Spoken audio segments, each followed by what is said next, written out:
Alice in Wonderland. One sunny afternoon, little Alice and her sister decided to go to the park. While her sister sat down with a book, Alice was bored waiting for her, lamenting that her sister had promised to play but found a book with no pictures more interesting. She mused about not understanding grown-up people and wondered if she would also fail to understand herself when she grew up. Suddenly a talking rabbit appeared, exclaiming, oh dear, I will be too late."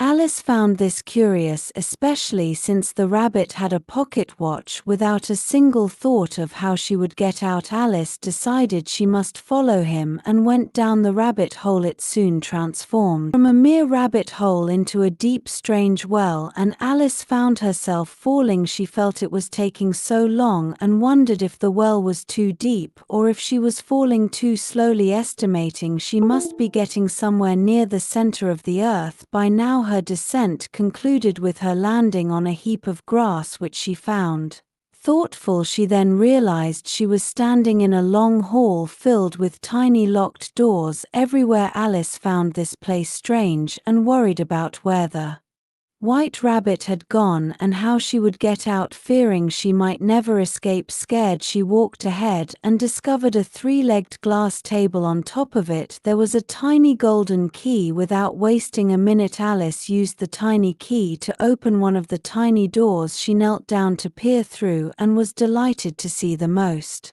beautiful garden she had ever seen. She wished she could roll down this little door, but she couldn't fit. Disappointed, Alice returned to the table and then noticed a bottle. She ate in the scene before pondering what it might do. She drank from it. As she drank, she began to shrink, experiencing a curious feeling like a telescope shutting up. She realized she must be shutting up like a telescope and thought she could now easily manage to go through that door. However, she soon realized a crucial oversight.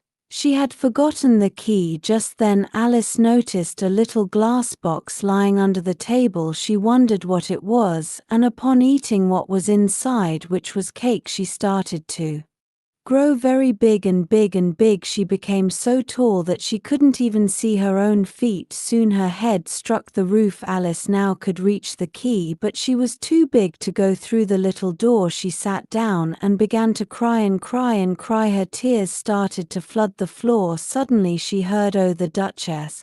She will be angry if I kept her waiting.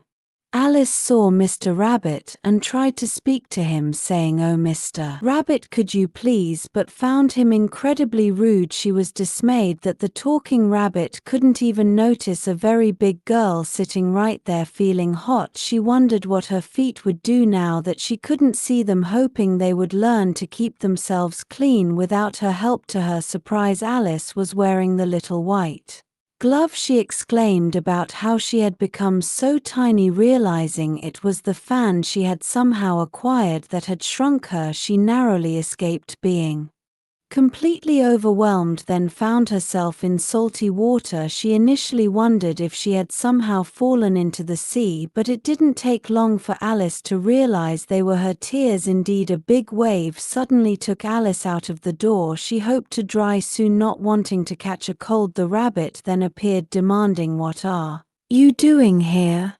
Go home and fetch me a pair of gloves and a fan. Alice, confused and scared, questioned, oh, what home? My home over there. But the rabbit simply commanded, oh, go. Alice started walking towards the rabbit's house without questioning him, thinking he must have mistaken her for his maid. She entered a tiny little room. There upon a table she found the fan, a pair of gloves, and a little bottle. Knowing that something interesting was sure to happen whenever she ate or drank, she decided to try the bottle. As she was getting bored of being such a tiny thing, her head now touched the ceiling and she was stuck. Just then the rabbit returned. Alice was so uncomfortable and wanted to stretch out her hand, but it was coming out of the window of the rabbit's house. The rabbit exclaimed, whoa, it's a giant in my house. Help!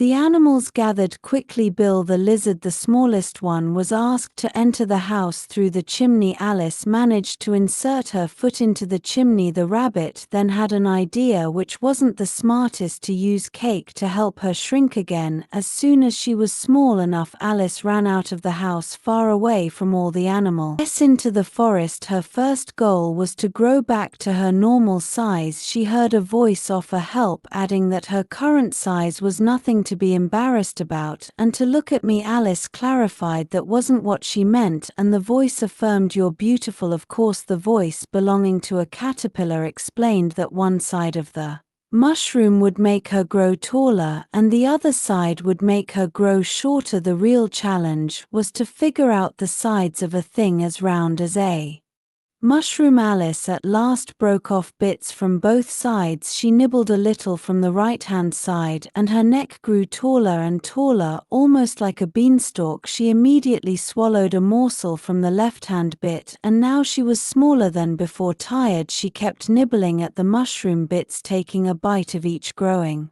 sometimes taller and sometimes shorter. Finally, she succeeded in bringing herself down to her usual height. She felt relieved, thinking, "Phew, there's half my plan done." She decided to keep these mushroom pieces with her in case she needed them again. She thought she needed to thank the caterpillar, but found him so weird. Another voice interjected, "Oh, who is not weird here, darling?"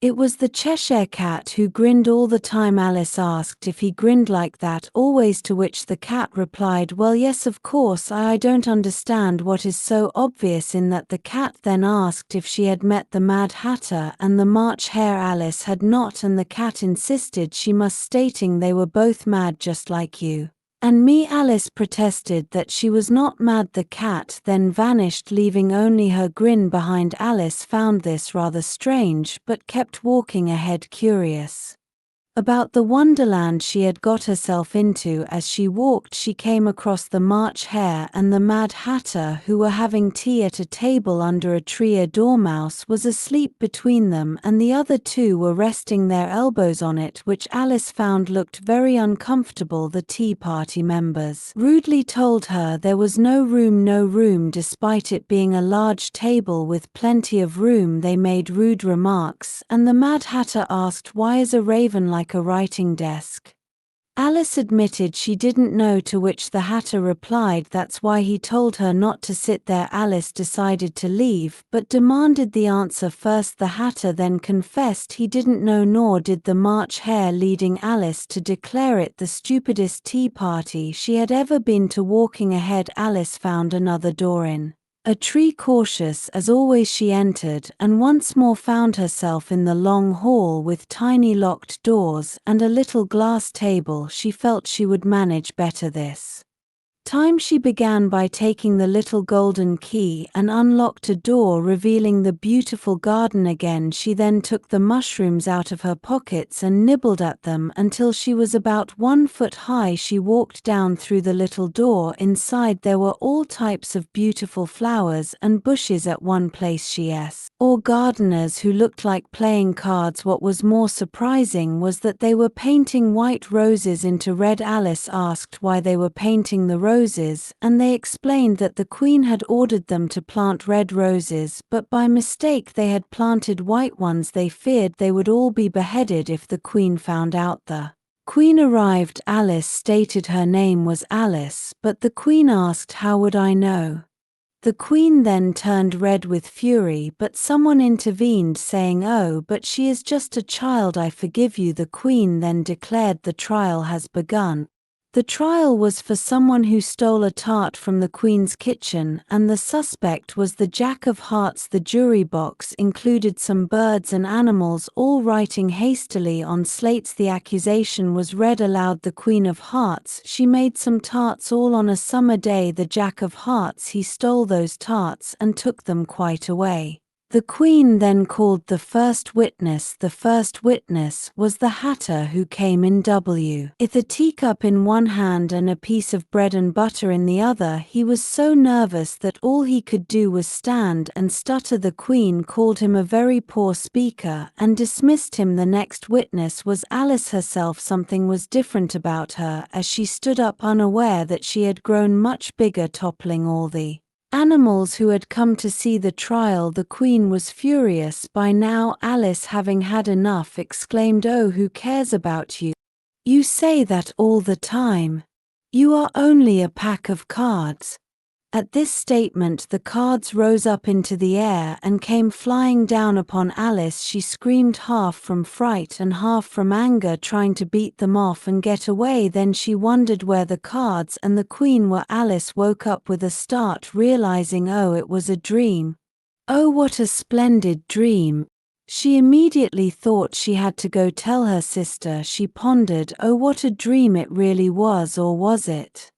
Analysis. The story of Alice in Wonderland, as depicted in this narrative, Deep Lie, explores themes of transformation and identity alongside the pervasive absurdity and illogic that characterize Wonderland. Alice's journey is marked by her continuous involuntary and later controlled physical changes, from her initial shrinking after drinking from a mysterious bottle to her immense growth after eating cake, and her subsequent shrinking again due to fanning. Alice's size is in constant flux. These transformations profoundly impact her perception of her own body and her place in the world, leading her to question her own understanding and identity, wondering if she will understand herself when she grows up. The struggle to regain her normal size with the mushroom bits highlights her growing agency in navigating the unpredictable environment as she learns to manipulate her form for her own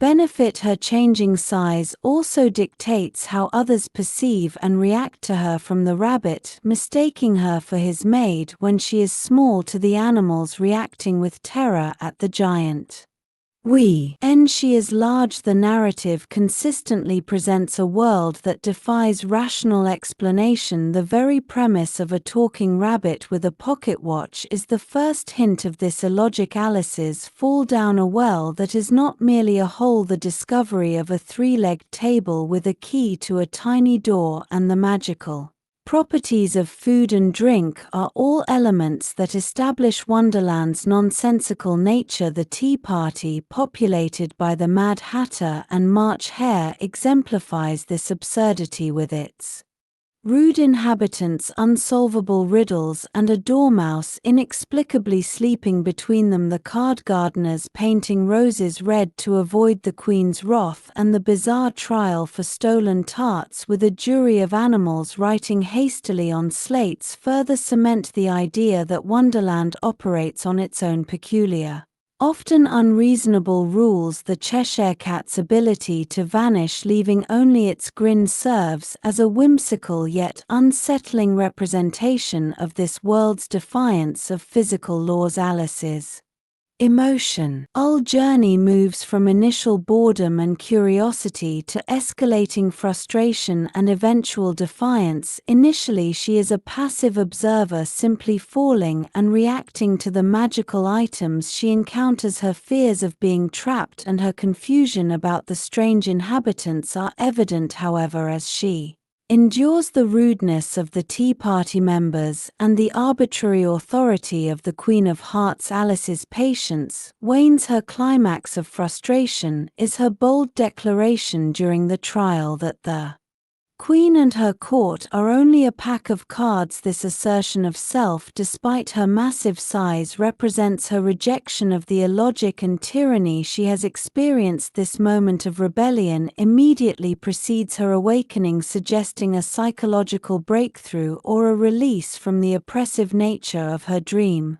Finally, the story explicitly concludes with Alice waking up and realizing it was all a dream, a splendid dream. This revelation provides a conventional resolution, framing the fantastical events as products of her imagination. However, the lingering question, "Oh, what a dream it really was, or was it?" introduces a subtle ambiguity between dream and reality. This final line leaves the reader pondering whether the experience was purely a figment of her sleeping mind, or if it held a deeper, perhaps transformative impact on Alice that transcends the boundaries of a mere dream, hinting that the adventures, though not physically real, may have been profoundly real in their effect on her understanding and perception.